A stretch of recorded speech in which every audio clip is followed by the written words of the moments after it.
안녕하세요. 6년 만에 이 자리에 다시 서게 됐습니다. 저에게 주어진 시간이 25분까지 끝내라는 목사님의 명령이셨습니다. 그 이유는 오늘 패밀리 가이가 있고 또 1시부터는 안수 집사의 회의가 이 자리에서 있다고 합니다. 근데 제가 준비한 그 내용이 어떻게 하다 보니까 굉장히 많아서 오늘은 통역도 패스를 하고 한국말로만 하게 됐습니다. 물론 유튜브에는 일본어 자막이 뜰 것으로 생각이 됩니다. 우선 11월 넷째 주 주일 예배를 허락하신 주님의 은혜에 감사드립니다. 주님의 말씀을 전하기에는 정말로 부족한 사람입니다.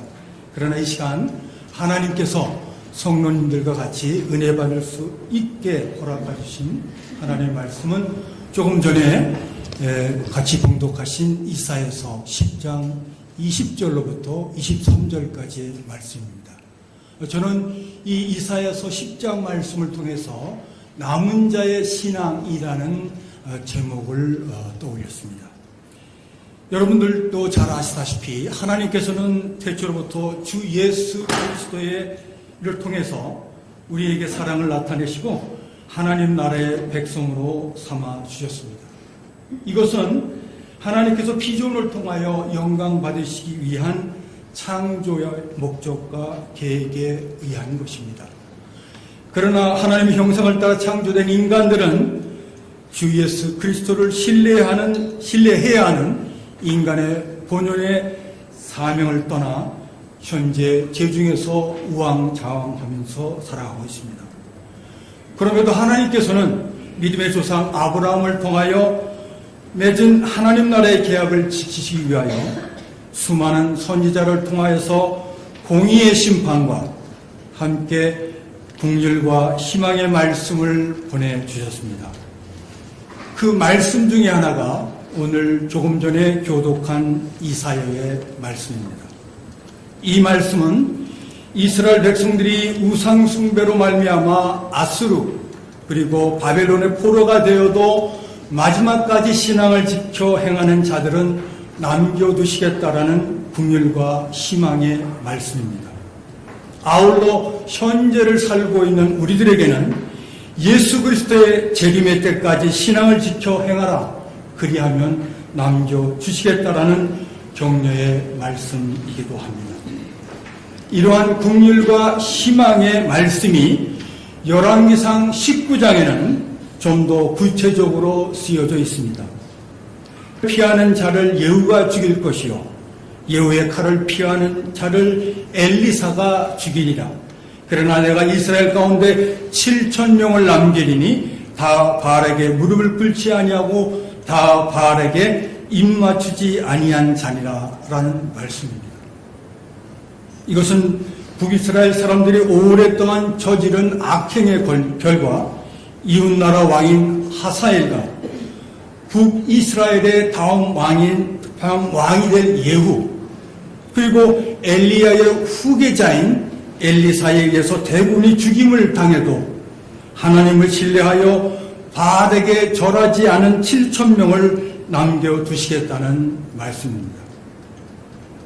이 말씀의 배경을 자세하게 설명드리면 북이스라엘 아합 왕 시대에 사람들이 주의 선지자들을 탄압하고 산당에 바알과 아세르상을 만들어 이의 만물의 창조주이신 하나님께서 노하시어 북이스라엘 땅에 3년간 비를 내리시지 않았고 이로 인하여 심각한 기근에 처하게 되었습니다. 이때 하나님의 인도하심으로 선지자 엘리야는 아합 왕을 만나서 비를 내리시게 하는 분이 전지전능하신 하나님이신가 아니면 농사의 신인 바알인가를 판단하라고 제안을 하였습니다. 그리하여 바알과 아세라 선지자 850명과 선지자 엘리야는 갈멜산 위에서 영적인 싸움을 벌이게 됩니다. 그 결과 엘리야의 간절한 기도에 응답해 주신 하나님 앞에서 엘리야는 여호와 그는 하나님이시로다. 라고 외치는 신실한 이스라엘 백성들과 함께 바알과 아세라 선지자 850명을 모두 죽였습니다. 그 엘리야는 아합 왕의 부인이며 우상 숭배자의 대모에 해당하는 이세벨의 복수를 피해 호렙산 동굴로 피신하게 되었습니다. 그리고 그 동굴 속에서 내가 어찌하여 여기 있느냐라고 말씀하시는 하나님의 음성을 듣고 엘리야는 열왕기상 19장 10절에서 다음과 같이 대답을 합니다. 그가 대답하되 내가 만군의 하나님 여호와께서 열심히 유별하오니 이는 이스라엘 자손이 주의 언약을 버리고 주의 제단을 헐며 칼로 주의 선지자를 죽였으며며 오직 나만 남았거늘 그들이 내 생명을 찾아 빼앗으려 하나이다 라는 호소에 해당이 됩니다. 따라서 조금 전에 읽은 내가 이스라엘 가운데 7,000명을 남기시겠다는 열왕기상 19장의 말씀은 간악한 이세벨의 복수를 피해서 호렙산 동굴에 피신한 엘리야가 여호와를 향하여 오직 나만 남았거늘 그들이 내 생명을 찾아 빼앗으려 하나이다 라는 호소에 대한 하나님의 응답이 되겠습니다. 즉 자신의 생명을 보존하기 위하여 40주야를 걸어서 동굴로 피시한 엘리야 너뿐만 아니라 우상 숭배가 만연한 세상 속에서도 여호와 그는 하나님이시로다 라고 고백하는 이스라엘 백성 7,000명을 남겨두시겠다는 궁율과 희망의 말씀입니다. 한편 신약시대의 사도 바울은 열왕기상 19장의 말씀을 로마서 11장 1절부터 5절에서 다음과 같이 인용하고 있습니다. 그러므로 내가 말하노니 하나님이 자기 백성을 버리셨느냐? 그럴 수가 없느니라. 나도 이스라엘이니요 아브라함의 씨에서 난 자요 베냐민 지파라. 하나님이 그 미리 하신 자기 백성을 버리지 아니하셨나니 너희가 성경이 엘리야를 가리켜 말한 것을 알지 못하느냐? 그가 이스라엘을 하나님께 고발하되 주여 그들이 주의 선지자를 죽였으며 주의 제단을 헐어버렸고 나만 남았는데 내 목숨도 찾나이다 하니 그에게 하신 대답이 무엇이냐? 내가 나를 위하여 바알에게 무릎을 꿇지 아니한 사람 7,000명을 남겨두었다 하셨으니 그런즉 이와 같이 지금도 은혜로 택하심을 따라 남은 자가 있느니라 라는 말씀입니다.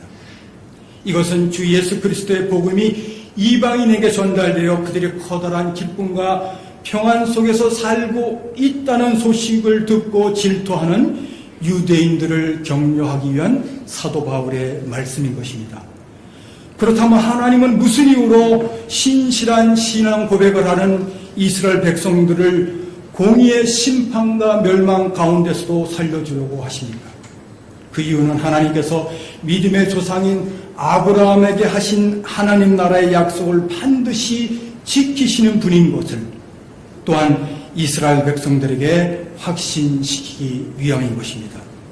특히 예언자 이사야는 예수 그리스도가 이 땅에 태어나기 700년 전에 이스라엘 백성들에게 또한 오늘을 살고 있는 우리에게 궁극적인 궁일과 희망의 말씀을 전해주셨습니다. 그것은 구원자 예수 그리스도의 탄생과 예수 그리스도의 재림의 때에 마지막까지 희망을 지켜 행하는 지구촌에 살아남은 신앙인들을 불러 모으겠다는 이사야 11장 10절에서 11절의 말씀입니다. 그 말씀은 그날에 이새의 뿌리에서 한 싹이 나서 만민의 기치로 설 것이요 열방이 그에게 돌아오리니 그가 거한 곳이 영화로우리라. 그날에 주께서 다시 그의 손을 펴사 그의 남은 백성을 아스루와 애굽과 바드로스와 구스와 엘람과 시날과 하맛과 바다 섬들에서 돌아오게 하실 것이라. 여호와께서 열방을 향하여 기치를 세우시고 이스라엘의 쫓긴 자들을 모으시며 땅 사방에서 유다에 흩어진 자들을 모으시니라는 약속의 말씀인 것입니다. 아시는 바와 같이 제약 속에서 몸부림치는 인간을 건지시어 하나님 나라를 완전하게 회복하시는 인류 구원의 이야기에 해당하는 성경 속에서는 수많은 이와 같은 긍휼과 희망의 메시지들이 쓰여져 있습니다. 그러면 여기서 하나님을 믿지 못하고 세상을 일시적으로 지배하는 사탄의 종로로 타는 우리들의 모습을 잠시 살펴보도록 하겠습니다. 죄로 인하여 에덴 동산의 창조의 질서에서 쫓겨난 인간들은 자기만족의 유토피아를 건설하기 위한 삶의 현장에서 오늘도 치열한 생존 경쟁을 하고 있습니다. 이에 따라 어떤 식자는 현대 사회를 토너먼트 사회라고 부르고 있습니다. 이러한 토너먼트 사회에서의 경쟁 구조는 하나님께서 각 사람에게 허락하신 은사로 창조주 하나님을 경외하는 것이 아니라 자기 자신 또는 특정 집단을 위하여 사용하도록 종용하고 있습니다. 그리고 이러한 토너먼트 사회에서 승리한 사람들에게 주어지는 보상은 상처뿐인 영광과 후마움만을 남기게 되는 경우가 허다합니다. 따라서 역사상 가장 큰 권력과 부 그리고 지혜를 손에 놓은 솔로몬 왕조차도 전도서 4장 4절에서 내가 또 본즉 사람이 모든 수고와 모든 재주로 말미암아 이웃에게 시기를 받나니 이것도 헛되어 바람을 잡는 것이로되 라고 고백을 하고 있습니다. 또 수많은 영광 중에 찾아왔던 허무함을 깊이 깨달은 솔로몬은 60년을 넘기지 못한 인생의 결론으로 전도서 12장 1절의 말씀인 너는 청년의 때에 너의 창조주를 기억하라. 곧 봄과 날이 이르기 전에 나는 아무 낙이 없다고 할 해들이 가깝기 전에 라는 유언을 사랑하는 아들에게 남겼습니다. 그러면 하나님 나라의 복음을 듣고 부르심에 응답한 사람들이 모이는 교회는 생존 경쟁이 극심한 현대사회에서 어떠한 모습을 보이고 있는지 잠시 살펴보도록 하겠습니다. 그 모습은 하나님의 약속에 따라 반드시 나타날 그날, 즉 주님의 재림의 날에 신실한 신행으로 살기 위한 영적 싸움에 떨어져 나와 사탄의 유혹에 굴복하고 있다는 의구심을 갖게 하고 있습니다. 이에 그 모습의 단상들을 찾아보도록 하겠습니다. 20세기에 들어서 그 유래를 찾아보기 힘들 정도로 성장세를 보였던 한국의 개신교회가 최근 어려운 모습을 보이고 있습니다. 특히 교회 내 여러 가지 불미스러운 문제와 함께 코로나 바이러스 팬데믹으로 대한예수교와 기독교 장로회 6개 교단의 성도 수는 2019년부터 21년까지 3년간 약 55만 명이나 감소하였습니다. 또한 한국갤럽이 한국인의 종교에 대한 여론조사를 한 결과 개신교 신자 분포 비율이 2021년에 17%로 감소하여 1984년 수준으로 되돌아갔다고 보고하고 있습니다. 한편 일본도 2019년서부터 20년 사이에 일본 기독교단과 일본 침례교 연맹의 세례 거주교인, 예배 출석교인, 교회학교 출석자 세례 수에 있어서 양쪽 교단로도 감소한 것으로 보고하고 있습니다. 특히 일본 개신교계에서 가장 큰 교단인 일본 기독교단의 경우 세례 거주 교인 수에 대한 예배 출석 교인 수의 비율이 2020년에 49%로 급감하여 코로나 사태로 교회를 떠나는 크리스찬이 증가하였다는 것을 알 수가 있습니다. 특히 일본 크리스찬 정보지는 최근 6년간 일본 전국에서 없어진 교회 수가 483개에 이른다고 보고하였습니다. 우리는 최근에 이와 같은 시대 변화로부터 사도 바울이 예수님 재림 전에 나타나는 현상으로 데살로니가 후서 2장 3절에서 한 말씀이 떠오르게 됩니다. 그 말씀은 누가 어떻게 하여도 너희가 미혹되지 말라. 먼저 배교하는 일이 있고 저 불법의 사람 곧 멸망의 아들이 나타나기 전에는 그날이 이르지 아니하니라 라는 말씀이 되겠습니다. 한편 18세기 후반에 시작한 산업혁명은 인류에게 과학 제일주의와 함께 여러 가지 자연 및 생활 환경의 급격한 변화를 초래하였습니다. 2023년 11월 말 현재 지구상에는 약 81명의 인구가 살고 있지만 계속해서 증가하는 인구로 인하여 개인 및 국가 간의 생존 경쟁은 앞으로 더욱 치열해질 것으로 생각이 됩니다. 따라서 우리는 미래 세계가 도대체 어떻게 변화되어 가는지 걱정하지 않을 수 없는 시점입니다. 그러나 자명한 사실은 인간은 시간이 흐르면 흐를수록 상처투성이의 자연환경은 회복의 여지가 불투명해지고 인간은 회복하게 살 수 있는 삶의 장소를 제한당하게 될 것으로 생각됩니다. 결국에는 하나님의 형상에 따라 창조된 인간들이 서로의 경쟁을 뛰어넘어 자기 자신들이 만든 기계와 일정한 영역에서 주도권 싸움을 벌이는 시대를 맞이하게 될 것으로 생각이 됩니다.